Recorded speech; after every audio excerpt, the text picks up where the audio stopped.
Ladies and gentlemen, welcome back to another video. So guys, the 2022 NFL Draft is only 8 days away, so what could be more fitting than doing our very own mock draft? We're just going to be doing it for the first round because, look, we don't have all day. We all have lives here, hopefully, and look, that's the most exciting part. The first round, those are where the big picks usually happen, and let me just preface this by first saying what I said last year when I made a mock draft video.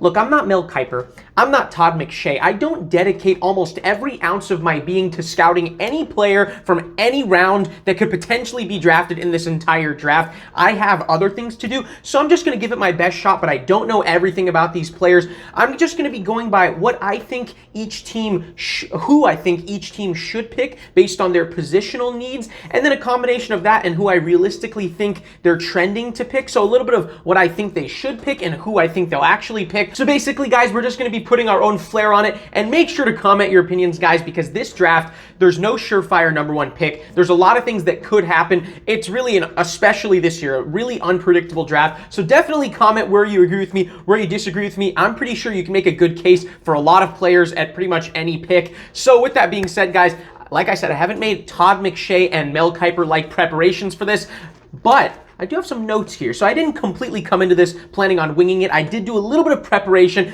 I'm going to do my best, guys. So we have this simulator here. Let's get started with the number one pick, which is my Jacksonville Jaguars, who are on the clock. Now, this is not the greatest year, like I said, to have the number one pick. There's a lot of things they could do.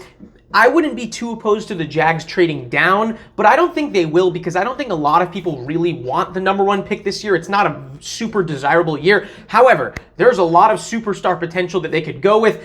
A lot of people think that the Jags are trending toward taking Travon Walker, but I'm going to go with the best talent available. I think Aiden Hutchinson is the best player in this draft. And look, a lot of times you can't go wrong with a great edge rusher. A lot of times we've seen, especially in the recent past, with players like Myles Garrett, the Bosa brothers, right? I mean, Chase Young. These are superstar, franchise-altering players, and pretty much if they stay healthy, most of the time they're a surefire thing. So I like going with Aiden Hutchinson. Not a lot of weakness in his game. There's so much to like. He's pretty polished, and he's proven it on the big stages. So I really like the Jags to go with Aiden Hutchinson. And yes, they have Josh Allen, not the one that people know, but you know, the other Josh Allen. But look, who cares? Two edge rushers is better than one.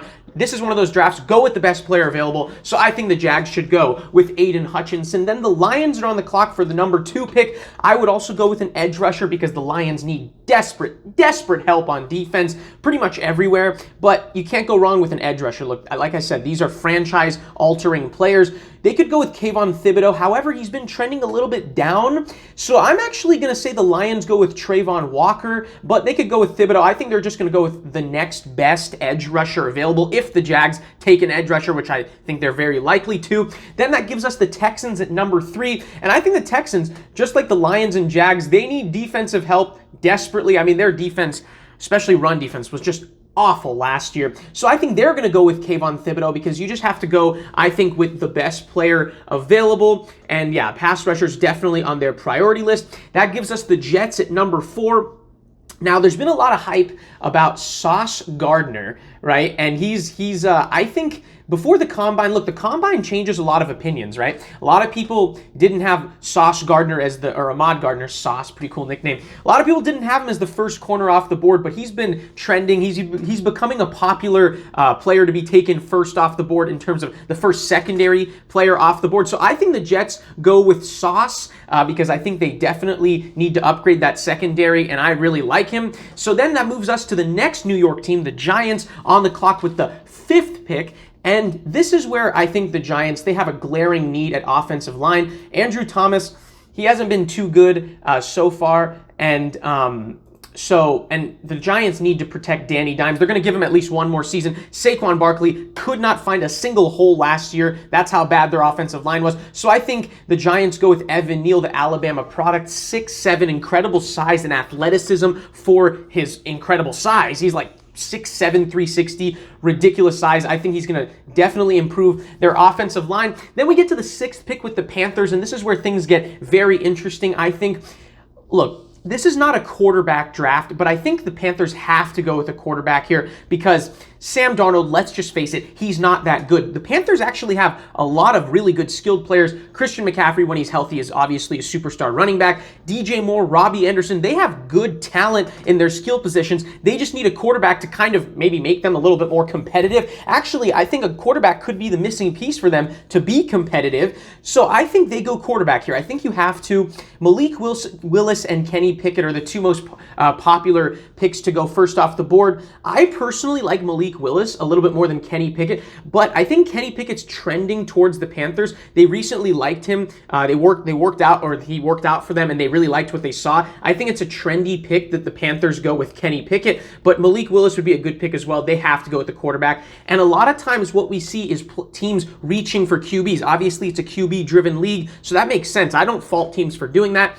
Then we have the Giants with their second top 7 pick, and this is where, okay, James Bradbury's a great superstar corner, but I think a lot of people think he's leaving in free agency. So this is where I think the Giants go with a corner to replace James Bradbury, who's probably going to leave. I think they go with Derek Stingley Jr. out of LSU, who's been one of the most highly touted corners in the draft. Probably was the first corner off the board before the combine, but I still think he's a top 10 pick. You can't miss a prospect like him at this point in the draft. Then at number 8, we have the Falcons, who they've pretty much completely torn up their entire team, but I'm interested to see what the Falcons can do with Mariota. I think Mariota, with his rushing upside, I still think because of that, he deserves another chance in the NFL. And when you have a very prominent rushing quarterback like Mariota, it can't hurt to go with an offensive lineman. So I think they're going to go with Ikem Ekwonu, who's an offensive tackle.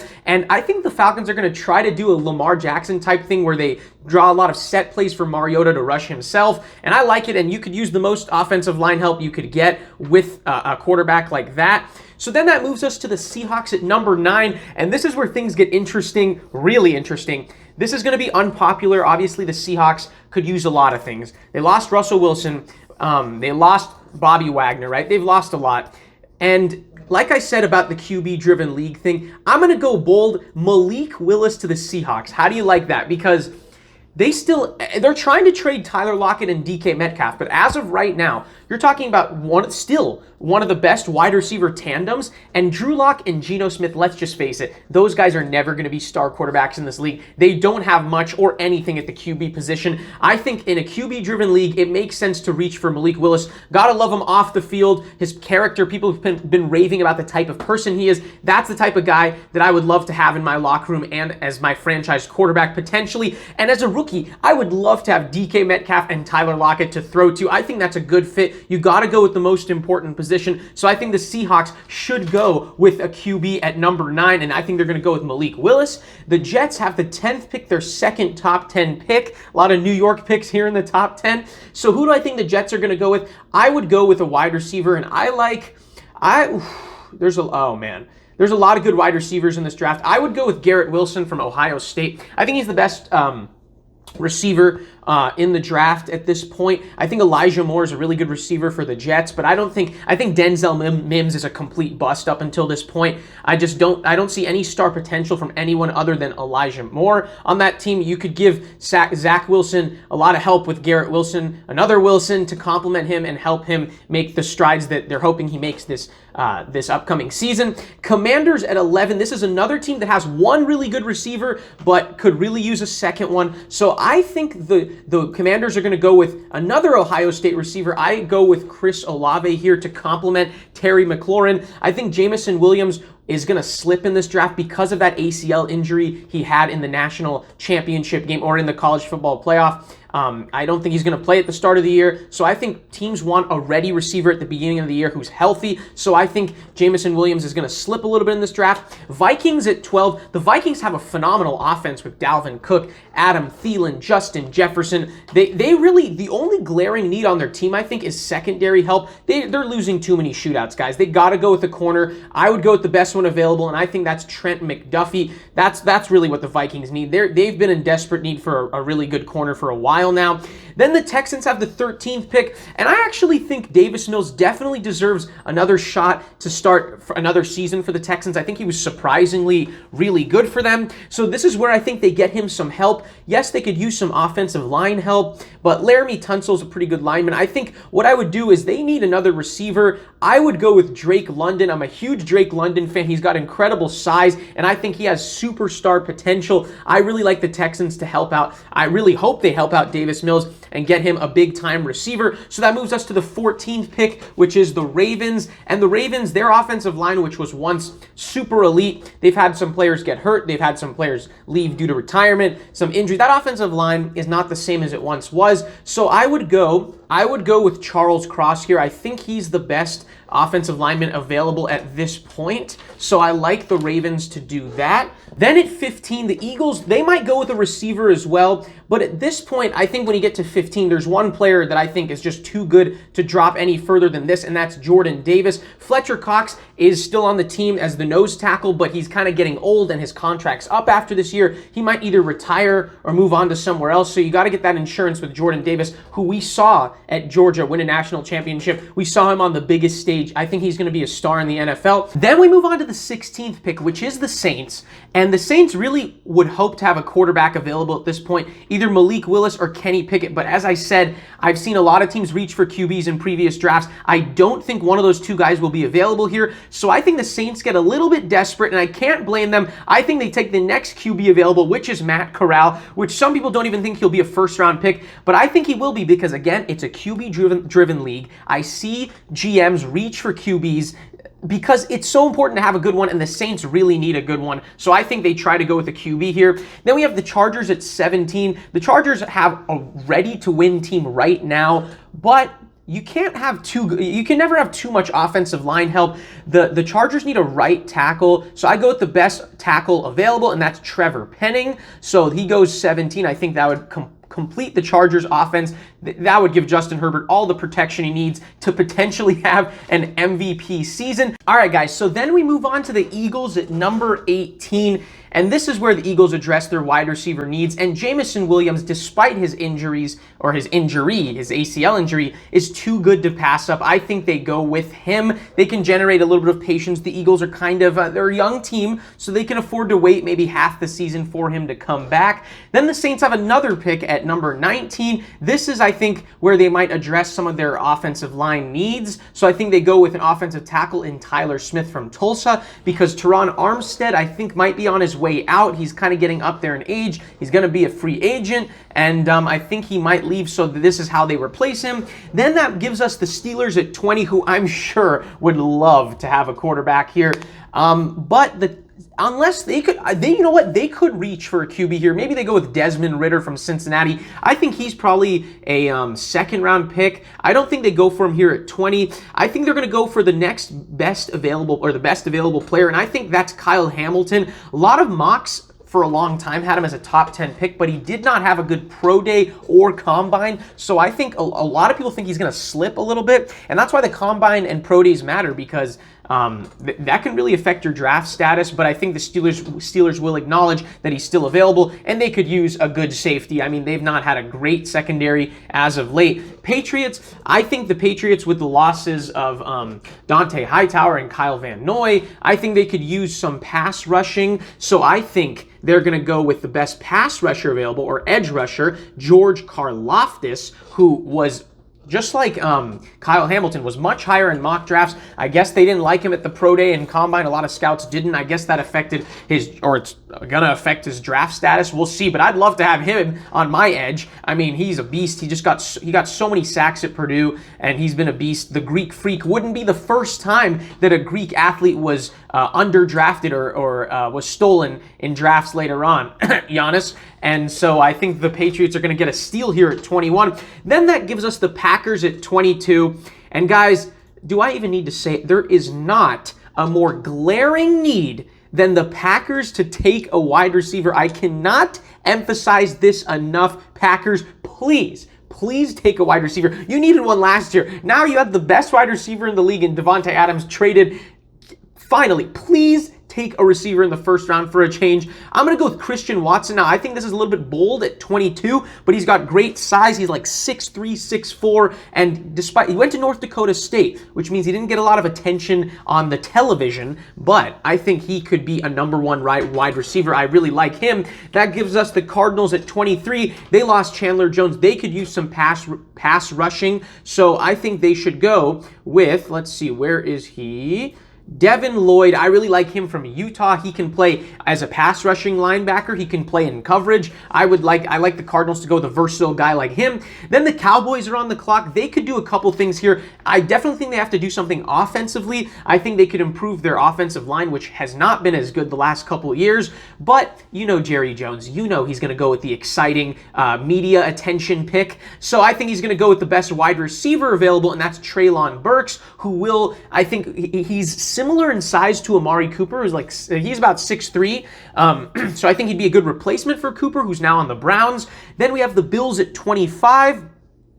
The Bills need secondary help because even though their defense was rated very high last year, they with the good teams and the great quarterbacks like the Chiefs, as we saw in the playoffs, they engage in shootouts too much. So they need some help either with the corner position or safety. I would go with the best corner available, and that's Andrew Booth Jr. So I think they should go with defense, especially they shouldn't go with a pass rusher because they just got Von Miller as a big free agent acquisition, which was a great one because I think their defense was a little bit overrated last year. They beat down all the bad teams on defense, but the good teams, they were in high-scoring affairs with them. So I don't think their defense is proven. I think they need to improve on it. Then we have the Titans at 26.